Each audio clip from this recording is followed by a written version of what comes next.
গাঁজাখোরের সাথে চললে গাঁজাখোর হওয়া যায়, হারামখোরের সাথে চললে হারামখোর হওয়া যায়। আর আল্লাহওয়ালা, টুপিওয়ালা, পাগড়িওয়ালা ইমামের সাথে চললে ওই বান্দাটার ভিতরে দিনের কিছু রুহানিয়াত চলে আসে। কত আল্লাহর গোলাম মদের বোতলে চরবাড়ার ময়দানে গেছে, বিড়ি দিয়া চরবাড়ার ময়দানে গেছে।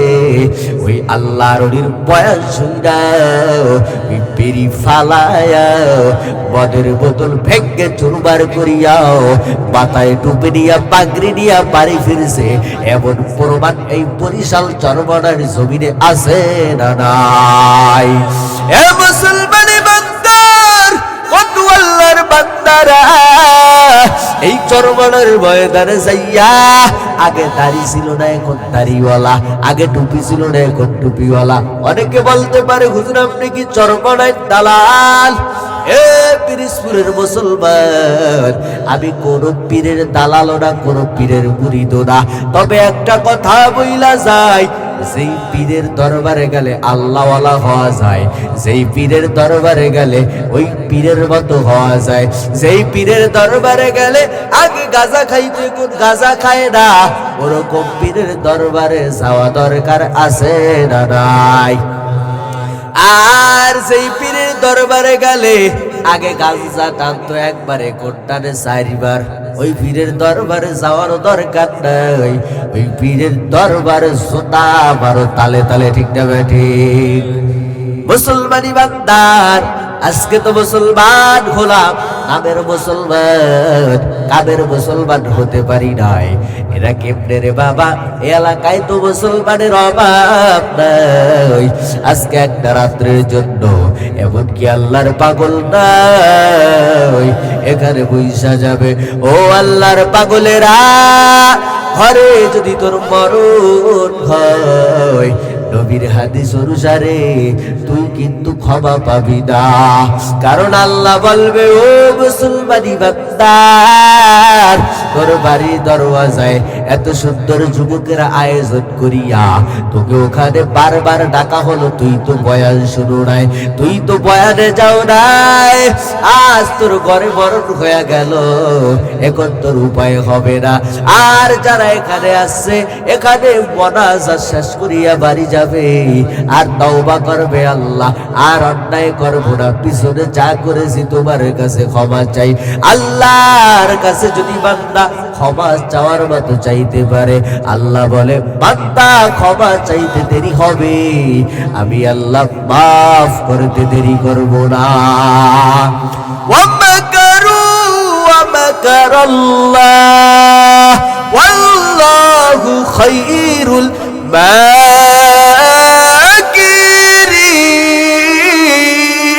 মাকিরিন। আল্লাহু আকবার। এ মুসলমানি বান্দার, আল্লাহর গোলাম, আল্লাহর কোরআনের আওয়াজ শুনতে ভালো লাগে না খারাপ লাগে? যাদের রক্ত বড় ভালো, এদের আল্লাহর কোরআন শুনতেও ভালো লাগে। আবার কত মুসলমান এরা দেখবেন কোরআনের মাহফিলের বিরোধিতা করে, এরকম বেয়াদব সমাজে আছে না নাই? এ বাবাজিরা, কোরআনের মাহফিলকে ভালোবাসো, নবীকে ভালোবাসো, পয়গম্বরের মোহব্বতে সিনায় ঢুকায় ফালাও, তোমার জীবনটা বড় ধন্য হয়ে যাবে রে যুবক। ওই মদিনার জমিনে একটা যুবক, কাফনচোর যুবক, কাফন চিনেন আপনারা? কাফন চুরি করত যুবক, মদিনার জমিনে যুবকের বাড়ি। একদিন হঠাৎ করে যুবক কাফন চুরি করিয়া বাড়ি যায়, ওই কাপড় বিক্রি করিয়া যুবকের সংসার চলে। ওই মদিনার জমিনে একটা সুন্দর নারীর মরণ হয়ে গেল, যুবতী নারীর মরণ হয়ে যায়। কাফন চোর যুবকের অন্তরে একটাই তো ভয়, আমি কাফন চুরি করব, আমি কিভাবে কাফনটা চুরি করতে হয় সেই চিন্তা আমার অন্তরে ঢুকাইলাম। কাফন চোর যুবক ওই নারীর কাফনটা চুরি করিয়া যখন বাড়ি চলে আসলো, শয়তান অন্তরে ধোঁকা দিয়া কয়, রে যুবক তুই যেই নারীর কাফন চুরি করছ, এই নারী কিন্তু মদিনার ভিতরে সবচাইতে সুন্দরী একজন নারী। এ যুবক, তুই নারীর সাথে জিনা কর।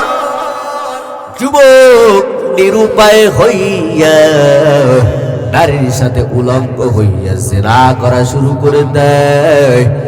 ওই নারীটাকে উলঙ্গ করিয়া যুবক যখন বাড়ি যায়, এই আওয়াজ দিয়া কয়, রে যুবক,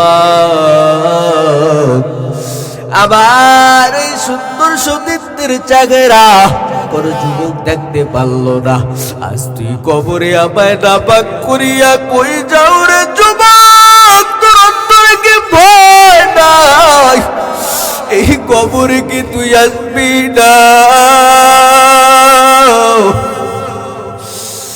যুবক অন্তরে ভয় লইয়া রাস্তায় রাস্তায় কান্না করে। নবীজির সাহাবী ওমরের সাথে দেখা হয়ে গেল।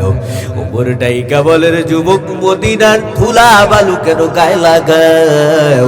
এত পাগল কেন হয়ে গেল? যুবক বলে, আমি এমন অন্যায় করলাম, এমন গুনাহ আমি করলাম, আমার মাওলা কিন্তু আমায় মাফ করবে না। বল যুবক, কি অন্যায় করছো? যুবক বলতে চায় না। ওমর যুবকের হাত ধরিয়া নবীর দরবারে নিয়া যখন হাজির করে দেয়, যখন নবীর দরবারে হাজির করে দেয়, হাজির করে দেওয়ার পর যুবক কান্না করে আর বলে, নবী, এমন অন্যায় আমি করেছি রে নবী। ও নবী, আল্লাহ কি আমায় মাফ করবে গো? নবী বলে, বাবা, তোর গুনাহের বিবরণ দাও। যুবক ডেকে বলে, ও পয়গম্বর, এমন অন্যায় আমি করলাম, আমি মৃত লাশের সাথে জিনা করেছি, পাপ করেছি, গুনাহ করেছি, আল্লাহ কি আমায় মাফ করবে? নবী বলেন, মায়ের নবী, রহমতের নবী, বিশ্ব নবী নাইকা বলে, যুবক দূর হ। জীবনে বহুত নাফরমান দেখছি, জিনাকার দেখছি, বহু পাপিষ্ট দেখছি, তোর মতো পাপিষ্ট দেখি নাই। দূর হ আমার দরবার থেকে, দূর হ। যুবক নবীর দরবার থেকে যখন চলে যায়, নবীর দরবার থেকে চলে যাওয়ার পর পয়গম্বর যুবকের উপরে বড় নারাজ হয়ে যায়।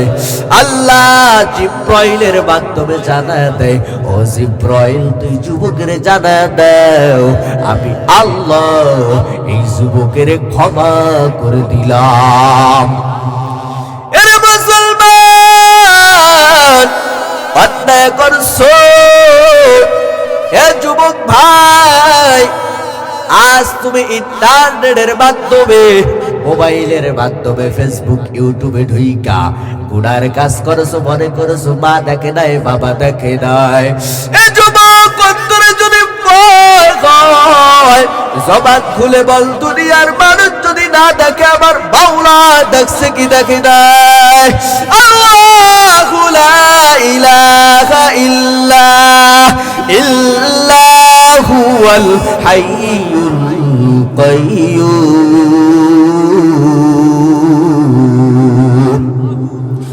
আল্লাহ বলে, বান্দা, এই দুনিয়ার মানুষ যাহা কিছু না দেখে, আমি আল্লাহ কিন্তু তাকায় থাকি।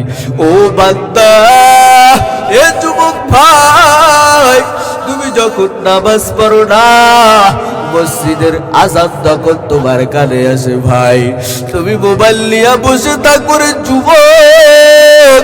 এ যুবক, আমি তো তোর মতো একটা যুবক।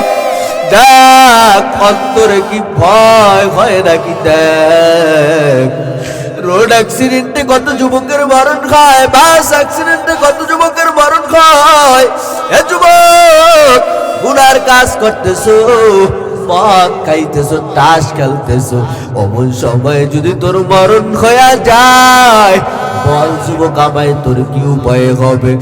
আজ সারা বাংলাদেশে একটাই কথা বলি রে যুবক, নবীর আদর্শের বয়ানটা, নবীর আদর্শের বয়ান, নবীর আদর্শগুলো তোর জীবনের ভিতরে ঢুকায়া ফেলাও।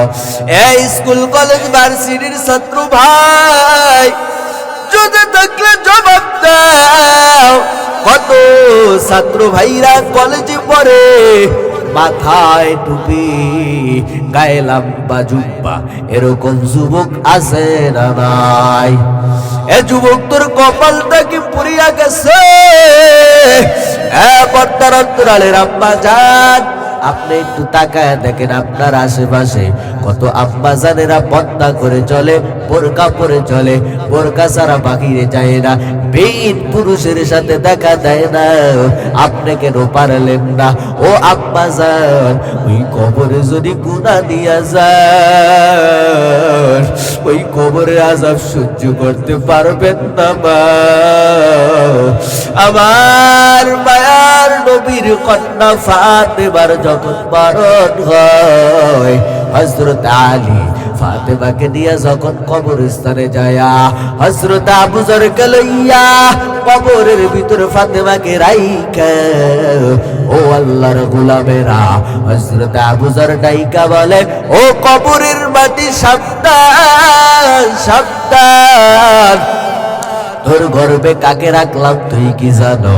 ইনি তো নবীর কন্যা ফাতেমা, এর মতো দামি কেউ নাই। ইনি তো ইমাম হাসান হুসাইনের মা, হযরত আলীর বিবি। কবরের মাটি বেয়াদবি করবি না।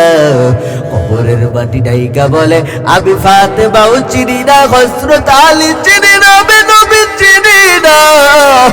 আমার এই গর্বে যদি কেউ গুনাহ নিয়ে আসে, আমি কবর কিন্তু কাউকে ছাড়বো না।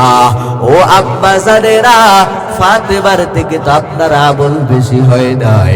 ও আম্মা জান, মাইকের আওয়াজ যদি শুনে থাকেন মা, আজ থেকে অনুরোধ করে বলি, ও মা, অন্তরে অন্তরে তওবা করেন। এই এলাকার থেকে একটা আব্বা জান যদি পট্টওয়ালা হয়, আমি বলবো আজকের মাহফিলটাই সার্থক হয়ে গেল। এই মাহফিল করার জন্য বারবার বারবার এলাকার একটা যুবক সন্তান সোহেল ভাই, নাকি সোহেল নাকি ওর নাম, এত কষ্ট করলো, বারবার আমাকে ফোন দিল, বলে হুজুর আমার পা অসুস্থ, মাকে সেই বরিশাল হসপিটালে রেখা আজ এই কোরআনের বাগান আল্লাহর বান্দা চেষ্টা করলো, আরো কত আমার যুবক ভাইরাও তার সাথে চেষ্টা করলো। আমি আজকে দোয়া করি অন্তর থেকে, আল্লাহ তুমি ওই সোহেল ভাই আম্মা জানকে সুস্থ করে দাও। সকলে জোরে জোরে বলেন আমিন। আর আমার যেই যুবক ভাইরা, এই এলাকার যেই বাবাজিরা এই মাহফিলের জন্য যারা টাকা দিয়া সহযোগিতা করলো, অর্থ দিয়া সহযোগিতা করলো, পরামর্শ দিয়া সহযোগিতা করলো, আল্লাহ পাক এদেরকেও মাফ করে দেন। জোরে বলেন আমিন। ও নবীর উম্মতেরা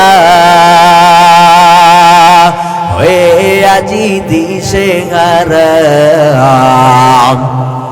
কোরআন হাদিস রে চলো যখন জাগা চাই মনে, নবী বিনে কে দরবে কুলসিরাত মিজানে, চলো চলো চলো মুমিন চলো নবীর সন্তানে, এমন এতিম নবী আমার,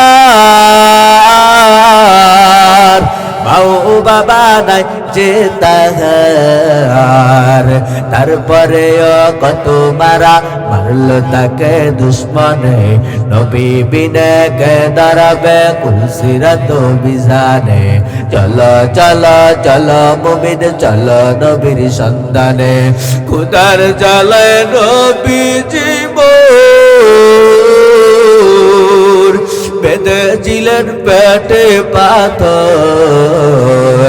কাতর হয়ে পড়ে যেতেন নবী জীবন জমিনে, নবী বিনে কে দাঁড়াবে কুলসিরাত মিজানে, চলো চলো চলো মুমিন চলো নবীর সন্তানে, মোহাম্মদ আরবি হে ও নবী রাস্তা পে সোয়া, मोहम्मद अरबी है ओ नबी रास्ते पे सोया अलम हुआ उसकी पैदाइश से उजाला अलम हुआ उसकी पैदाइश से उजाला शफीउल उम्मा हमारा नबी रोज़ क़यामत शफाअत करेगा अल्लाह के पास गुनाहगार उम्मत ए পিরস্পুরের মুসলমান আল্লাহ কিন্তু কিয়ামতের ময়দানে প্রশ্ন করবে এ আব্বা জানিরা আপনাদেরকেও কিন্তু প্রশ্ন করা হবে এ যুবকেরা তোমাদেরকেও কিন্তু প্রশ্ন করা হবে ও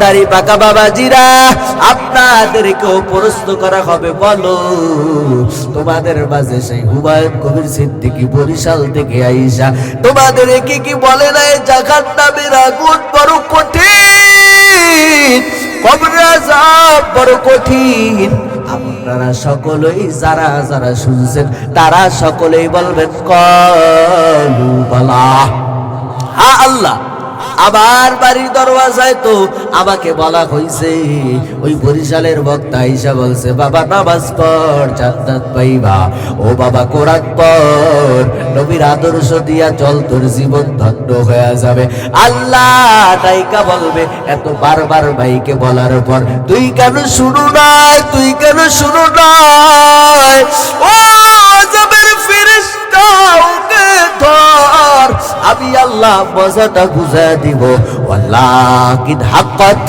কালিমাতুল আযাবি আলাল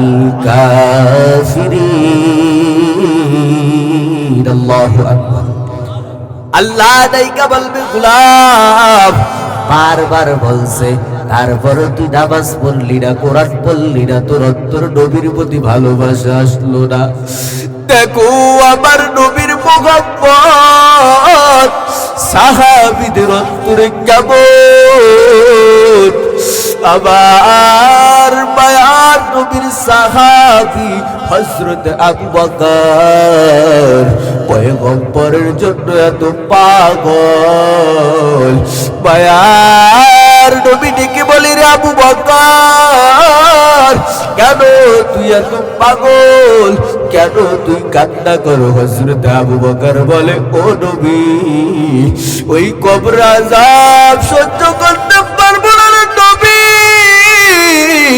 এজন্য কান্না করি ও নবী আপনার সোহবতে আসার পর আমার জীবনটা ধন্য হয়ে গেল ওদিকে যাব না লম্বা ঘটনা আমার মায়ার নবী যখন মক্কার জমিনে কালেমার দাওয়াত দেয় ওই মক্কার আবু জাহাল বেঈমান আমার মায়ার নবীর ডেকে বলে ও মুহাম্মদ তুমি যেই ধর্মের দাওয়াত দাও এই ধর্মের দাওয়াত আর আমাদের জমিনে দিবা না আবার মায়ার নবী কান্না করে আর বলে আল্লাহ আমি তো কোরআনের দাওয়াত দেই ইসলামের দাওয়াত দেই আবু জাহাল আমার দাওয়াত কেন বন্ধ করতে চায় আবু জাহাল আমার নবীর সুন্দর চেহারা মুবারকের উপরে ওই নিষ্ঠুর বেঈমান যখন চর লাগা দেয় আমার নবী চক্কর খাইয়া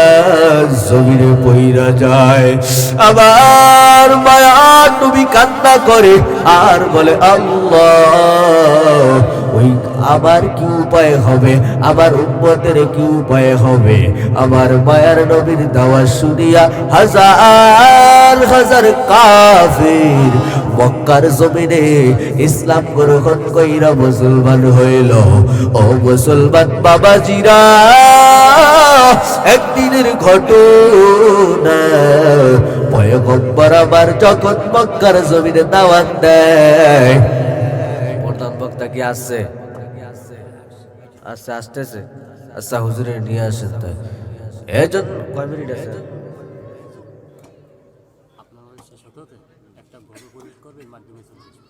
ঠিক আছে এই জন্য যারা এখনো করতেছেন আসেন দূরে আসেন এ মুসলমান আল্লাহর পয়গম্বর যখন ডাইকা বলল ও সাহাবায়ে কেরাম আবার নবী মক্কায় কালেমার দাওয়াত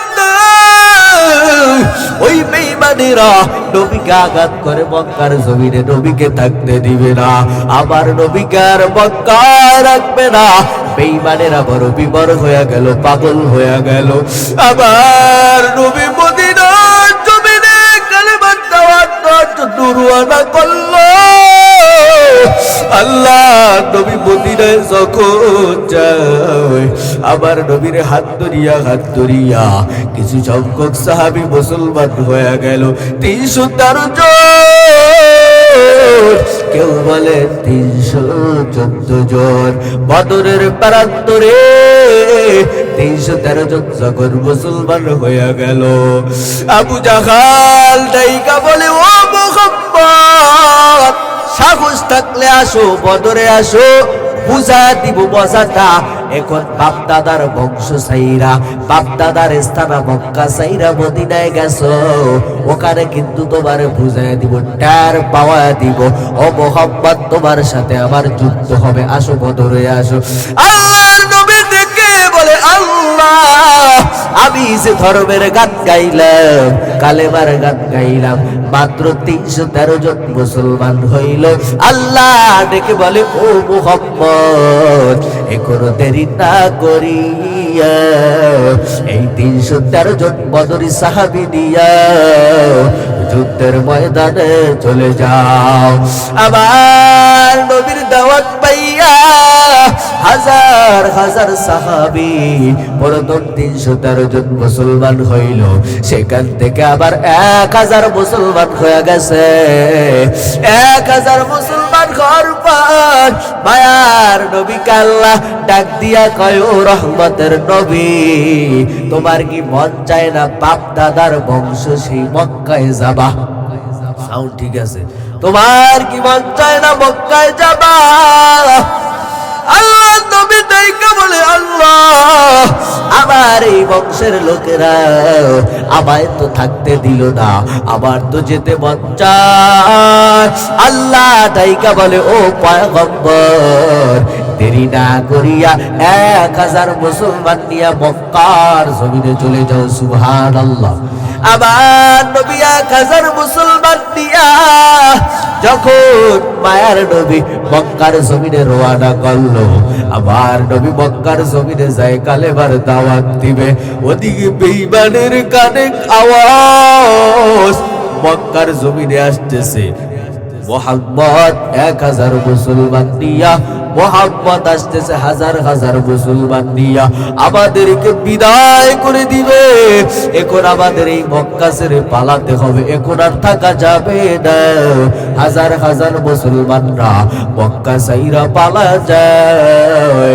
আবার নবী একটা ঘোষণা দিল, মক্কার মানুষ, আমি তোমার কারো বাবার আত্মীয়, আমি নবী কারো ভাই, আমি তোমাদেরকে মারার জন্য আসি নাই, আমি তোমাদেরকে সঠিক ধর্মের দাওয়াত দেওয়ার জন্য আসলাম, তোমরা যেও না। আমার মায়ার নবীর এই কথা শুনিয়া ওই সমাজের ভিতর 1 লক্ষ মুসলমান হয়ে গেল।